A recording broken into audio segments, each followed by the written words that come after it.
Hi superstars, it's Storytime with Coach Michelle, and today I've chosen Zog by Julia Donaldson. Madame Dragon ran a school many moons ago. She taught young dragons all the things that dragons need to know. Zog, the biggest dragon, was the keenest one by far. He tried his hardest every day to win a golden star. All the dragons in year 1 were learning how to fly. "Hi," said Madame Dragon, "way up in the sky. Now that you've been shown, you can practice on your own, and you'll all be expert flyers by the time you're fully grown." Zog went off to practice, flying fast and free. He soared and swooped and looped the loop, then crashed into a tree. Just then, a little girl came by. "Oh, please don't cry," she said. "Perhaps you'd like a nice sticky plaster for your head?" "What a good idea," said Zog. Then up and off he flew, his plaster gleaming pinkly as he zigzagged through the blue. A year went by, and in year 2, the dragons learned to roar. "More," said Madame Dragon, "louder I implore. Now that you've been shown, you can practice on your own, and you'll all be champion roarers by the time you're fully grown."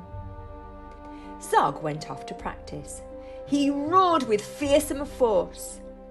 He kept it up for hours on end, but then his throat grew hoarse.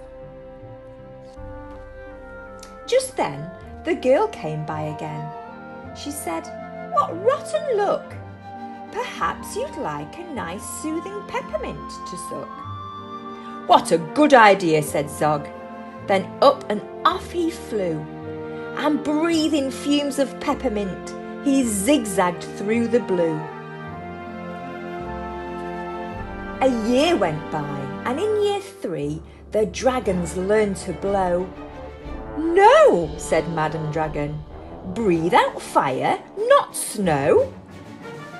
Now that you've been shown, you can practice on your own, and you'll all be breathing bonfires by the time you're fully grown." Zog went off to practice. He blew with all his might. He twirled around in triumph, and his wingtip caught alight. Just then, the girl came by. She said, "You poor old thing, perhaps you'd like a nice stretchy bandage for your wing." "What a good idea," said Zog. Then up and off he flew, his bandage flapping wildly as he zigzagged through the blue. All the year 4 dragons were learning, can you guess? "Yes," said Madame Dragon, "how to capture a princess. Now that you've been shown, you can practice on your own. You'll need to capture hundreds by the time you're fully grown." Zog went off to practice. He tried and tried and tried, but he simply couldn't manage.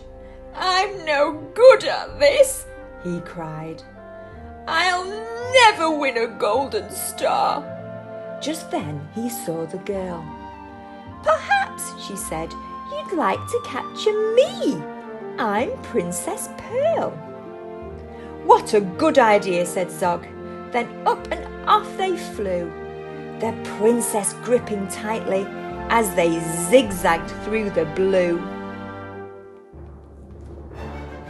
"Ah," said Madame Dragon, "our first princess so far. Congratulations, Zog, my dear, you've won a golden star." Zog was proud and happy, and Pearl felt good as well. She took the dragon's temperatures and nursed them when they fell. A year went by, and in year 5, the dragons learned to fight. "Right," said Madam Dragon, "here comes a real live knight." Up spoke the knight. "My name," he said, "is Gadabout the Great. I've come to rescue Princess Pearl. I hope I'm not too late." Zog breathed fire and beat his wings. "You can't, she's mine," he roared. "Oh no, she's not," yelped Gadabout, and waved his trusty sword. The other dragons crowded round and watched them all agog. Who was going to win the fight, Sir Gadabout or Zog? Then Princess Pearl stepped forward, crying, "Stop, you silly chumps! The world's already far too full of cuts and burns and bumps. Don't rescue me. I won't go back to being a princess and prancing around the palace in a silly frilly dress. I want to be a doctor, travel here and there, listening to people's chests and giving them my care." "Me too," exclaimed the knight, and took his helmet off his head. "I'd rather wear a nice twisty stethoscope," he said. "Perhaps, Princess, you'll train me up." And Pearl replied, "Of course. But I don't see how the two of us could fit upon your horse." Then Zog said, "Flying doctors, I'd love to join the crew. If you'll let me be your ambulance, then I can carry you." "Bravo," said Madam Dragon. "An excellent career." And all the year 5 dragons gave a loud resounding cheer. Then Madam Dragon told the horse, "I really hope you'll stay. I'll let you be my pupil's pet, and I'll feed you lots of hay." "What a good idea," said Zog. Then up and off he flew, the flying doctors waving as they zigzagged through the blue.